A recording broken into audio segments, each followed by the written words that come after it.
Muy buenos días, mi nombre es Argelia Vázquez Cruz y en esta presentación les hablaré un poco sobre la operación unitaria de secado y el transporte de masa, ¿no? Desde un enfoque de fenómenos de transporte y ciclometría. Y bueno, quiero comenzar hablando un poco sobre el secado.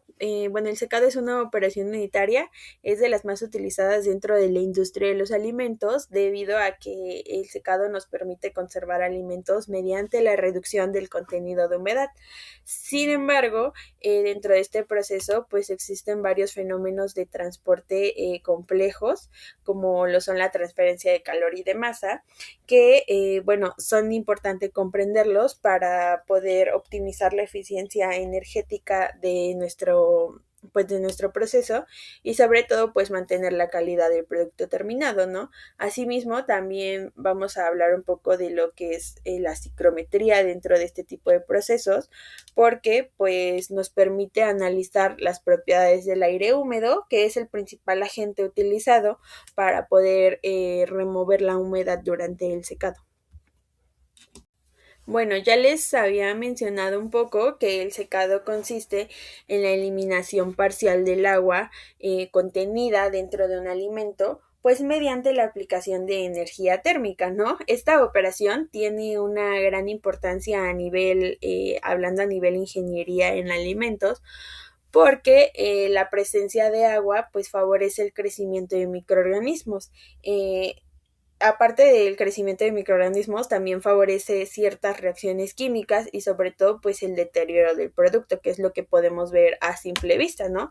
Y al reducir esta humedad, pues incrementa la vida útil del alimento y sobre todo mejoramos la estabilidad de este, ¿no? Durante lo que es el almacenamiento. Además, pues también el secado nos ayuda y disminuye el volumen y el peso del producto, lo que se traduce, digamos, a una reducción de costos dentro de nuestro proceso, del almacenamiento o incluso del transporte, ¿no? Y bueno, en la industria podemos encontrar un sinfín de productos deshidratados, de alimentos deshidratados, como lo pueden ser la leche en polvo, el café soluble, ciertas especias o frutas secas y cereales, ¿no? Todos estos productos pues requieren procesos de secado muy cuidadosamente estructurados y controlados pues para mantener las propiedades físicas y sobre todo las propiedades nutricionales de nuestro alimento, ¿no? Desde un punto de vista ingenieril, pues el secado es especialmente para mi gusto muy interesante porque no solo involucra la transferencia de calor, sino también involucra la transferencia de masa, que son dos fenómenos que debemos comprender y son muy fundamentales para estas operaciones unitarias. Y bueno, ya hemos venido hablando un poquito de lo que ocurre o de los fenómenos que ocurren dentro de este secado. Y bueno, durante el secado ocurren simultáneamente varios fenómenos de transporte. El primero es la transferencia de calor. Y bueno, la transferencia de calor, ¿por qué transferencia de calor? Y bueno, el aire caliente proporciona la energía necesaria para evaporar el agua contenida dentro del alimento. Y el segundo, pues es la transferencia de masa. Una vez que esta agua se evapora, pues el vapor se desplaza durante la superficie del producto, bueno, se desplaza en la superficie del producto hacia lo que es la corriente de aire. Además, pues también existe un transporte de cantidad de movimiento debido al flujo de aire que circula alrededor del alimento. Y este movimiento pues favorece la transferencia de calor como la eliminación del vapor generado, ¿no? Estos tres fenómenos, estrechamente la transferencia de calor y la transferencia de masa están relacionados entre sí, ¿no? Si uno de ellos se ve limitado o no se realiza de manera correcta, pues la velocidad de todo el proceso, la velocidad global del proceso, pues va disminuyendo, ¿no? Y por esta razón, pues el diseño de estos secadores industriales pues requiere, ¿no? La comprensión de cómo interactúan estos dos fenómenos principales, pues dentro de este mecanismo. Y bueno, ya he explicado un poco sobre esta operación unitaria. Bueno, ¿qué ocurre? ¿No? Debemos de saber qué ocurre durante el secado. Y bueno, el proceso de secado puede dividirse en varias etapas que son consecutivas. Inicialmente, pues el aire caliente entra en contacto con lo que es la superficie del alimento y a través de eso se transfiere energía térmica. Posteriormente, esa energía provoca la evaporación del agua presente en lo que es la superficie del alimento. Y bueno, una vez que la humedad superficial comienza a disminuir, pues el agua ubicada dentro del interior del alimento, pues migra hacia lo que es la superficie del alimento para continuar con esta evaporación. Y finalmente, el vapor generado es pues removido por unas corrientes de aire y se transportan hacia el exterior del sistema, ¿no?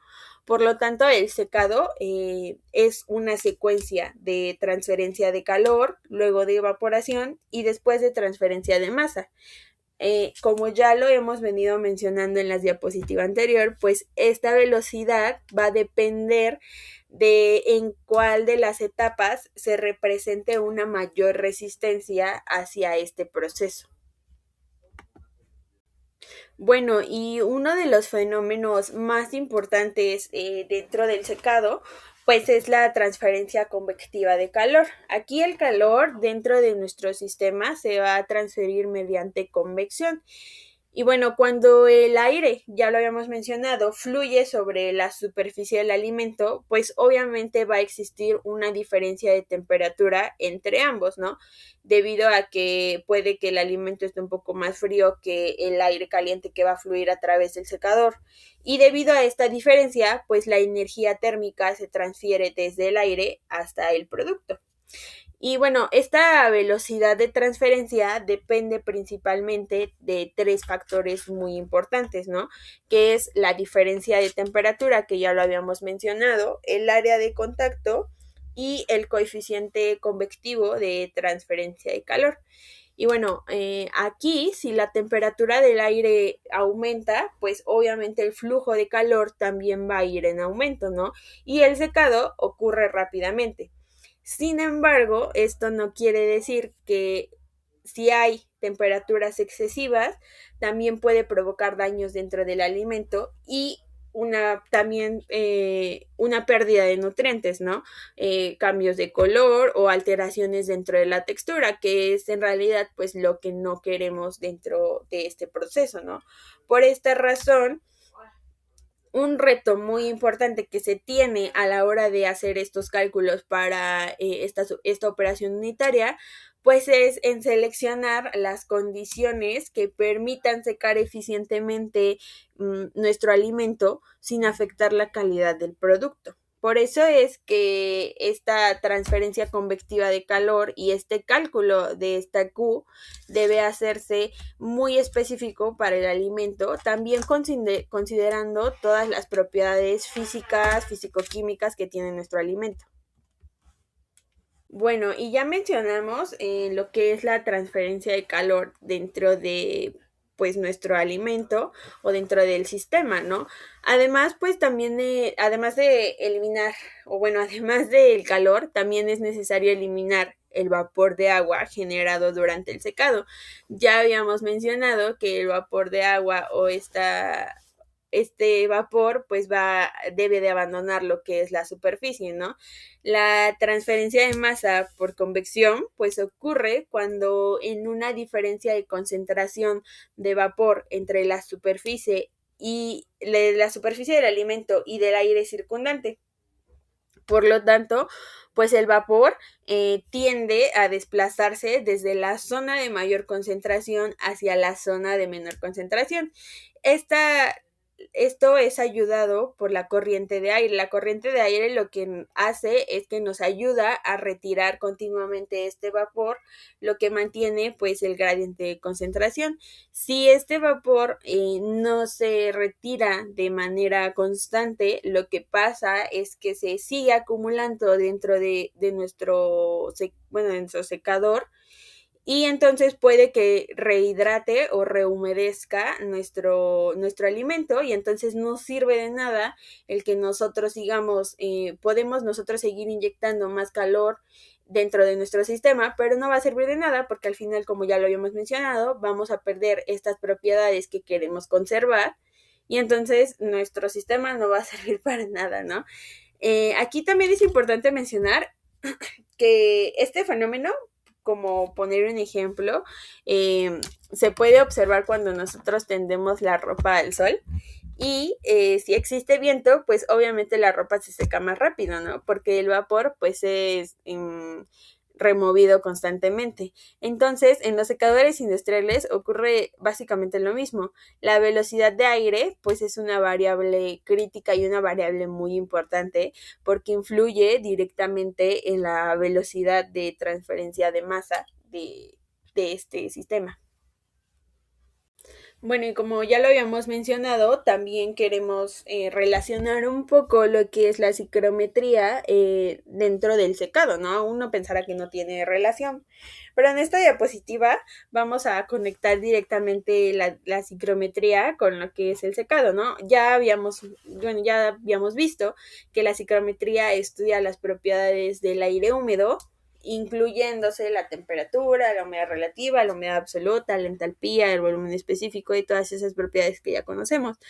Estas propiedades, en específico en este sistema, nos permiten determinar la humedad que puede absorber el aire y cuánta energía es capaz de transportar. Por ejemplo, cuando tenemos un aire con baja humedad relativa, pues tiene una mayor capacidad para absorber vapor de agua que un aire cercano a lo que es la saturación, ¿no? Entonces, gracias a estos cálculos o gracias a la ciclometría, pues podemos calcular la cantidad de agua evaporada y los requerimientos energéticos y la eficiencia del secador.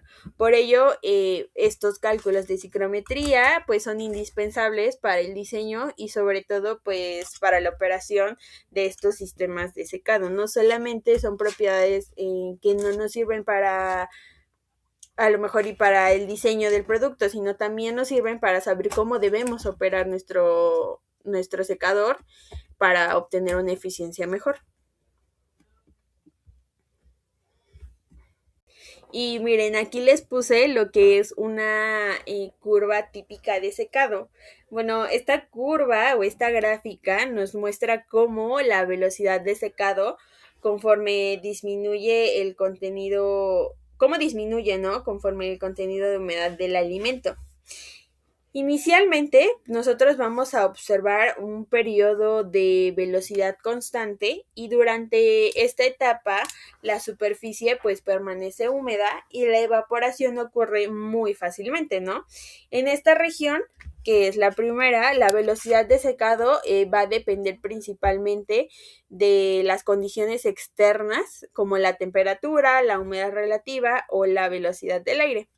Posteriormente, pues vamos a alcanzar esta humedad crítica y a partir de este punto la superficie ya no puede mantenerse completamente húmeda. Entonces comienza un periodo de velocidad decreciente. Y bueno, digamos que en este periodo de velocidad decreciente, donde la difusión interna de la humedad se convierte en la principal resistencia de este proceso, yo ya les había mencionado que en estas etapas hay una cosa que nos va a resistir y que nos va a detener un poco para llevar a cabo el proceso de manera continua y de manera perfecta, ¿no? Entonces, pues aquí comienza como la principal resistencia del proceso y en esta etapa es la que se lleva la mayor parte del tiempo del total de secado, ¿no? Porque, pues digamos que es como lo más complicado a la hora de realizar este proceso.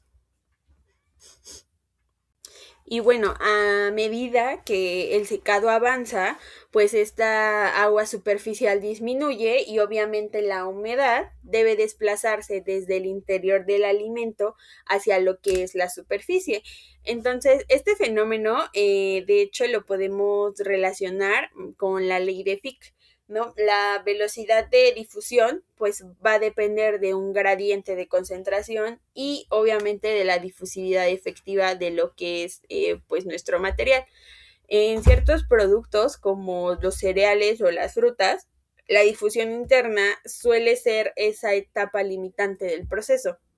Y por esta razón, incluso se aumenta la temperatura del aire, ¿no? Y llega a un punto en el que el secado no puede acelerarse significativamente porque la humedad interna pues se va a mover muy lentamente. Aquí en esta gráfica les puse lo que son un ejemplo de una curva de secado ya un poco más realista, ¿no? En pimientos, en manzanas y en papaya. Y podemos ver que no siempre una temperatura mayor nos va a dar un secado más eficiente. A veces con temperaturas bajas o temperaturas que calculemos de manera correcta, pues podemos obtener un secado de manera eficiente, ¿no? No siempre el tener una temperatura muy alta va a significar que nuestro proceso va a hacer de manera óptima. Bueno, y aquí quise yo destacar dos parámetros fundamentales para mí, dos parámetros importantes, ¿no? Que son la humedad crítica y la humedad de equilibrio. Y bueno, la humedad crítica en el proceso de secado nos marca la transición entre el periodo de velocidad constante y el periodo de velocidad decreciente. Y por otro lado, la humedad de equilibrio pues corresponde a el contenido de humedad en el cual el alimento ya no pierde, pero no gana agua, pues respecto a lo que es el medio ambiente, ¿no? Esto, ¿qué significa? Que puede obtener o que existe más bien un límite práctico para el secado. No es posible eliminar todo el agua, simplemente aumentando el tiempo del proceso. También eso es importante a considerar, ¿no? Estos parámetros creo que son muy importantes porque aquí estos nos ayudan a estimar el tiempo de secado necesario y obviamente pues para poder diseñar nuestro equipo industrial de una mejor manera. Bueno, y también otros conceptos que también quería destacar un poco, ya no hablando tanto de fenómenos, bueno, que también están relacionados con los fenómenos, pues es la humedad libre y la humedad ligada. Y bueno, para comprender nosotros completamente el proceso de secado, pues es importante reconocer que no toda el agua presente en un alimento, pues la vamos a encontrar en las mismas condiciones. Por un lado, pues vamos a tener el agua libre y esta agua pues se va a encontrar disponible en todos los espacios intracelulares y los espacios capilares del alimento, ¿no? Por lo que puede desplazarse y obviamente pues evaporarse con cierta facilidad, ¿no? Y generalmente en el momento de hacer un secado, esta es la primera fracción de agua que se alimenta durante este proceso y está asociada al periodo de velocidad constante que ya habíamos visto. Y por otro lado, existe el agua ligada o también llamada el agua absorbida. Y esta se encuentra unida físicamente a las proteínas, a los polisacáridos, a los almidones o a otras macromoléculas mediante fuerzas intermoleculares, ¿no? Y bueno, debido a estas estas interacciones que hay, pues obviamente vamos a requerir una cantidad mayor de energía para poder removerla. Por ejemplo, en un grano de maíz, un grano recién cosechado, gran parte del agua superficial se puede eliminar rápidamente. Sin embargo, pues el agua está, ¿cómo decirlo? Pues este proceso, conforme vamos avanzando en este proceso, el agua se encuentra retenida con más fuerza dentro de esta estructura celular del maíz, por lo que la velocidad de secado va a disminuir, ¿no? Este comportamiento pues nos ayuda o nos explica por qué los secadores son muy eficientes al principio del proceso y posteriormente esta eliminación de la humedad se vuelve muchísimo más lenta, ¿no? Desde un punto de vista un poco más llevado a los fenómenos de transporte, esta resistencia interna para poder eliminar esta agua ligada pues aumenta debido a que la humedad debe difundirse a través de estructuras que son más secas, ¿no? Entonces, pues este concepto obviamente también lo tenemos que relacionar con actividad de agua. Aquí no podemos dejar de lado también la actividad de agua, ¿no? La eliminación de esta agua libre produce una reducción importante en el alimento de la actividad de agua y por lo tanto, pues reducimos, como ya lo habíamos mencionado, el riesgo microbiológico, ¿no?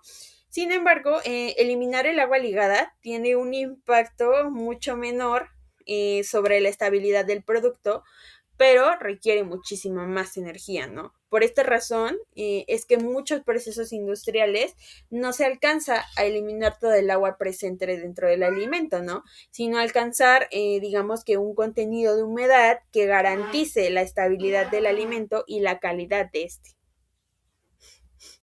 Y bueno, aquí también nos vamos a preguntar, ¿no? ¿Por qué el secado consume tanta energía? Y ya lo habíamos mencionado, que no podemos hacer procesos de secado que sean muy fácilmente. Hay muchas cosas que nos limitan a que el proceso se empiece a hacer cada vez más lento, ¿no? El secado a nivel industrial es considerada una operación unitaria bastante costosa, hablando ya desde un punto de vista energético, ¿no?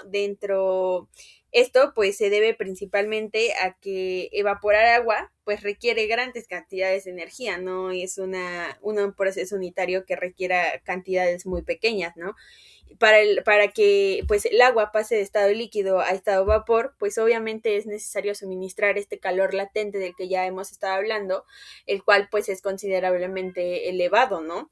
Además, evaporar agua, pues también, o sea, debemos de suministrar energía para aumentar la temperatura del alimento, de la humedad contenida en él y del propio aire desecado, ¿no? Por lo tanto, pues una parte de la energía la utilizamos para el calentamiento, digámoslo así, y otra parte la utilizamos para hacer este cambio de fase del que hemos venido hablando, ¿no?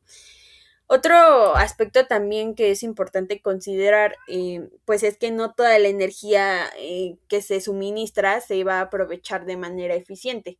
También existen pérdidas térmicas hacia el ambiente, pérdidas por la ventilación o la energía residual contenida en lo que es el aire de salida. Por esto es que la optimización energética es, digamos, uno de los principales objetivos también a considerar dentro del diseño de los secadores industriales, ¿no? Algunas estrategias que se utilizan en la industria, pues son la recuperación de calor del aire de la salida o la recirculación parcial de estas corrientes de aire y el uso de sistemas de control basados en estas variables psicométricas que ya mencioné anteriormente. Yo considero que aquí es donde la psicometría tiene una gran importancia dentro del proceso, ¿no? Porque, por ejemplo, mediante una carta psicométrica podemos analizar cómo cambia esta entalpía o la humedad absoluta durante el proceso. Y esto, pues, nos permite estimar cuánta energía se está utilizando dentro de nuestro proceso realmente para evaporar el agua y cuánta energía estamos perdiendo, ¿no? Entonces, desde un punto de vista económico, estas pequeñas mejoras y estos cálculos que pueden parecer insignificantes, pues representan ahorros muy importantes cuando se trabajan en volúmenes de producción demasiado grandes. Y bueno, ya que explicamos un poco sobre lo que es como todo este proceso de secado, también quisiera darles un ejemplo rápido y pues en este caso sobre el maíz, el secado del maíz a nivel industrial. Y bueno, el maíz, importante mencionar aquí, es uno de los cereales más importantes a nivel nacional y también a nivel internacional, ¿no? Después de la cosecha, estos maíces representan alrededor de un contenido de humedad del 24%. Si nosotros almacenamos este maíz en estas condiciones, obviamente va a existir un riesgo de crecimiento de hongos, también un riesgo de fermentación que no queremos y un calentamiento espontáneo, ¿no? Pérdidas obviamente económicas dentro de este proceso. Por esta razón, antes de un almacenamiento es necesario que nosotros reduzcamos pues lo que es la temperatura, bueno, la humedad. Esta se reduce aproximadamente de 12 a 13%, dependiendo obviamente de las condiciones en las que vayamos nosotros a conservar nuestro maíz, ¿no? Comúnmente en los secadores industriales Se usa aire caliente con temperaturas de alrededor del 80 a 60 grados Celsius y el aire entra con baja humedad relativa, por lo tanto posee una gran cantidad para absorber agua, ¿no? Durante este proceso es importante mencionar que esta transferencia de calor convectiva se da desde el aire hacia el grano y simultáneamente, como ya lo habíamos mencionado en todas las diapositivas anteriores, pues existe esa transferencia de masa desde el interior del maíz hacia el medio ambiente. Entonces, pues la velocidad del secado depende de muchas variables, ¿no? Si la temperatura, por ejemplo, es demasiado alta en nuestro secado, pueden aparecer grietas en el grano debido a las diferencias de humedad entre el centro y lo que es la superficie del grano. Y si la velocidad del aire pues también es ineficiente o insuficiente, pues el vapor generado no va a ser removido. Y entonces, pues también si la humedad relativa del aire es elevada, pues obviamente vamos a disminuir esa fuerza impulsora que nosotros necesitamos para esa transferencia de masa.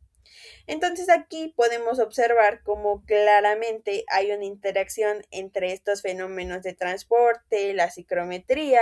Entonces el diseño adecuado pues de este secador se requiere también conocer tanto las propiedades del producto como las propiedades del aire de secado. No solamente debemos considerar lo que es el producto, ¿no? Además, pues el secado del maíz pues difiere sobre lo que es la calidad final del producto, ¿no? Ya que esta va a influir durante el almacenamiento y obviamente en el comportamiento si es que el maíz se procesa de manera posterior en alguna otra industria.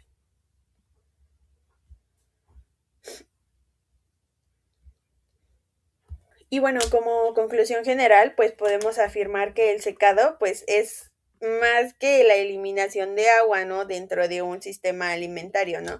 Se trata más que nada pues de una operación unitaria que al principio puede parecer simple, pero en realidad es muy compleja, que dentro de esta operación ocurren simultáneamente fenómenos de transferencia de calor, transferencia de masa y transferencia de momento, y a lo largo, pues, de esta presentación pudimos observar también que el aire caliente no solamente suministra energía para que se evapore el agua, sino que también actúa como un medio de transporte para remover la humedad que se libera por el alimento. Asimismo, pues también podemos observar que la ciclometría nos permite caracterizar este contenido de aire húmedo mediante las propiedades como humedad relativa, humedad absoluta, la entalpía, y que esas variables son fundamentales para entender la capacidad que tiene nuestro proceso de secado, ¿no? Para estimar estos requerimientos energéticos y que estos requerimientos energéticos se reducen en dinero, en costos y bueno, pues finalmente podemos concluir que este conjunto de fenómenos de transporte, ciclometría y todo proporciona estas herramientas necesarias para diseñar, controlar, optimizar este tipo de procesos industriales, específicamente el proceso de secado, y que gracias a este tipo de enfoques pues podemos mejorar la eficiencia energética, reducir costos operativos y garantizar sobre todo la calidad y la inocuidad de los productos alimentarios con los que estemos trabajando, ¿no? Y bueno, pues por mi parte eso es todo y espero que les haya gustado esta presentación.